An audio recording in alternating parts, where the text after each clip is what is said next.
ನಮಸ್ಕಾರ ಸ್ನೇಹಿತರೆ, ಇಂದಿನಿಂದ 76 ವರ್ಷ ಈ 7 ರಾಶಿಯವರಿಗೆ 99ರಷ್ಟು ಭರ್ಜರಿ ಹಣ, ಸೋಲು ಅನ್ನೋದೇ ಇರೋದಿಲ್ಲ. ಗಜಕೇಸರಿ ಯೋಗ ನಿರ್ಮಾಣವಾಗ್ತಾ ಇದ್ದು ಮಹಾಶಿವನ ಕೃಪಾಶೀರ್ವಾದ ನಿಮ್ಮ ಮೇಲೆ ಇರಲಿದೆ. ಹಾಗಾದ್ರೆ ಆ ಅದೃಷ್ಟವಂತ ರಾಶಿಗಳು ಯಾವುವು, ಅವುಗಳಿಗೆ ನೆಲ ಲಾಭ ಸಿಗುತ್ತೆ ನೋಡೋಣ. ಅದಕ್ಕಿಂತ ಮೊದಲು ಮಹಾಶಿವನಿಗೆ ಭಕ್ತಿಯಿಂದ ಲೈಕ್ ಕೊಟ್ಟು ಪ್ರತಿದಿನ ದಿನ ಭವಿಷ್ಯ ತಿಳಿಯಲು ನಮ್ಮ ಚಾನೆಲ್ ಅನ್ನ ಸಬ್ಸ್ಕ್ರೈಬ್ ಮಾಡಿ. ಹಾಗೆ ಬೇಗನೆ ನಮ್ಮ ವಿಡಿಯೋದ ನೋಟಿಫಿಕೇಶನ್ ಪಡೆಯಲು ಬೆಲ್ ಬಟನ್ ಕ್ಲಿಕ್ ಮಾಡಿ ಆಲ್ ಅಂತ ಕ್ಲಿಕ್ ಮಾಡ್ಕೊಳ್ಳಿ. ಇನ್ನು ನಿಮ್ಮ ಜೀವನದ ಸಕಲ ಸಮಸ್ಯೆಗಳಾದಂತಹ ಸತಿಪತಿ ಕಲಹ, ಪ್ರೀತಿಯಲ್ಲಿ ಮೋಸ, ಭೂಮಿ ವಿಚಾರ, ಕೋರ್ಟ್ ಕೇಸ್, ವ್ಯಾಪಾರ, ಹಣಕಾಸಿನ ತೊಂದರೆ, ಸಾಲಬಾಧೆ, ಸ್ತ್ರೀಯರ ಗುಪ್ತ ಸಮಸ್ಯೆ, ಹೀಗೆ ಹಲವಾರು ಸಮಸ್ಯೆಗಳಿಗೆ ಶಾಶ್ವತ ಪರಿಹಾರ ಮಾಡಿಕೊಡ್ತಾರೆ. ಡಿಸ್ಪ್ಲೇ ಮೇಲೆ ಕಾಣ್ತಕ್ಕಂಥ ಗುರುಜಿ ನಂಬರ್ಗೆ ಒಮ್ಮೆ ಕರೆ ಮಾಡಿ ನೋಡಿ. ಹೌದು, ಇಂದಿನಿಂದ 76 ವರ್ಷ ಈ 7 ರಾಶಿಯವರಿಗೆ 99ರಷ್ಟು ಭರ್ಜರಿ ಹಣ ಸಿಗಲಿದ್ದು ಸೋಲು ಅನ್ನೋದೇ ಇರೋದಿಲ್ಲ. ಗಜಕೇಸರಿ ಯೋಗದ ಜೊತೆಗೆ ಮಹಾಶಿವನ ಕೃಪಾಶೀರ್ವಾದ ಇವರ ಮೇಲೆ ಇರೋದ್ರಿಂದ ಈ ರಾಶಿಯವರ ಒಂದಷ್ಟು ವಿಶ್ವಾಸ ಹೆಚ್ಚಾಗೋದ್ರ ಜೊತೆಗೆ ನಿಮ್ಮ ಕೆಲಸಗಳು ಮಹತ್ವಪೂರ್ಣ ಫಲವನ್ನ ತಂದುಕೊಡುತ್ತೆ.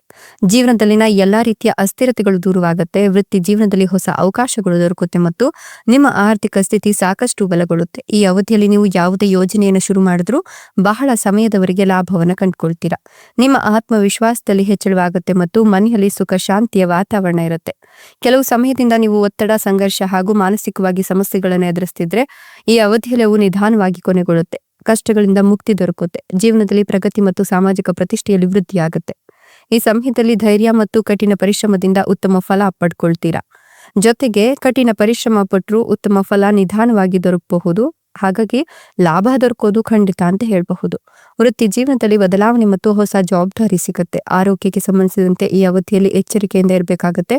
ವಿಶೇಷವಾಗಿ ಮಂಡಿ ಮತ್ತು ಮೂಳೆಗಳಲ್ಲಿ ಸಮಸ್ಯೆ ಎದುರಾಗಬಹುದು. ಈ ಅವಧಿಯಲ್ಲಿ ಬಹಳ ಎಚ್ಚರಿಕೆಯಿಂದ ಇರೋದ್ರಿಂದ ದೊಡ್ಡ ಲಾಭ ದೊರಕುತ್ತೆ. ಪ್ರಗತಿ ಮತ್ತು ಆತ್ಮವಿಶ್ವಾಸ ಹೆಚ್ಚಳವನ್ನ ಉಂಟು ಮಾಡಲಿದೆ. ಜೀವನಕ್ಕೆ ಸಂಬಂಧಿಸಿದಂತೆ ಹೊಸ ಚೈತನ್ಯವನ್ನ ಹೊಂದುತ್ತೀರಾ ಅಂತ ಹೇಳಬಹುದು. ಜೊತೆಗೆ ಈ ಒಂದು ಸಂದರ್ಭದಲ್ಲಿ ಮಕ್ಕಳಿಂದಲೂ ಕೂಡ ನಿಮ್ಗೆ ಸಿಹಿ ಸುದ್ದಿ ಸಿಗುತ್ತೆ.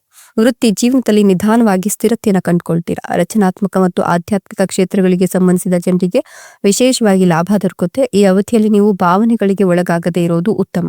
ವ್ಯಾಪಾರಕ್ಕೆ ಸಂಬಂಧಿಸಿದಂತೆ ಸರಿಯಾಗಿ ಯೋಚಿಸಿ ನೀವು ನಿರ್ಧಾರಗಳನ್ನ ತೆಗೆದುಕೊಂಡ್ರೆ ಒಳಿತಾಗುತ್ತೆ ಅಂತಲೇ ಹೇಳಬಹುದು. ಹೀಗಾಗಿ ನೀವು ಯಾವುದೇ ವಿಚಾರಗಳಿಗೆ ಅಥವಾ ಯಾವುದೇ ಒಂದಷ್ಟು ವಿಷಯಗಳಿಗೆ ಸಂಬಂಧಪಟ್ಟಂತೆ ನೀವು ಯೋಚನೆಯನ್ನ ಮಾಡಿ ತೀರಾ ಅದರಿಂದ ಆಗ್ತಕ್ಕಂಥ ಒಂದಷ್ಟು ಲಾಭ ನಷ್ಟಗಳ ಬಗ್ಗೆ ಯೋಚಿಸಿ ಮುಂದುವರಿಯಿರಿ. ನಾಯಕತ್ವದ ಕೌಶಲ್ಯಗಳು ಸುಧಾರಿಸುತ್ತೆ.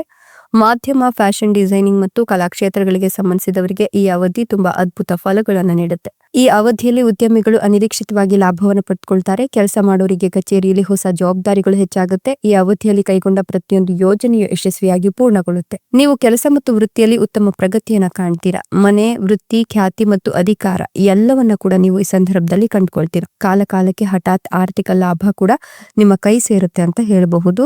ನಿಮ್ಮ ಮಾತಿನ ಮೂಲಕ ಅನೇಕ ಪ್ರಮುಖ ಕಾರ್ಯಗಳನ್ನು ಸಾಧಿಸ್ಕೊಳ್ತೀರಾ. ಇಷ್ಟೆಲ್ಲ ಲಾಭ ಮತ್ತು ಅದೃಷ್ಟವನ್ನು ಪಡೆದಿರತಕ್ಕಂಥ ಅದೃಷ್ಟವಂತ ರಾಶಿಗಳು ಯಾವುವು ಅಂದ್ರೆ ಕನ್ಯಾ ರಾಶಿ, ಮಿಥುನ ರಾಶಿ, ಸಿಂಹ ರಾಶಿ, ವೃಶ್ಚಿಕ ರಾಶಿ, ಮೇಷ ರಾಶಿ, ವೃಷಭ ರಾಶಿ, ಧನುರ್ ರಾಶಿ, ಕುಂಭ ರಾಶಿ. ಇವುಗಳಲ್ಲಿ ನಿಮ್ಮ ರಾಶಿ ಇದ್ದರೂ ಇಲ್ಲದಿದ್ದರೂ ಭಕ್ತಿಯಿಂದ ಓಂ ನಮಃ ಶಿವಾಯ ಅಂತ ಕಮೆಂಟ್ ಮಾಡಿ. ಧನ್ಯವಾದಗಳು.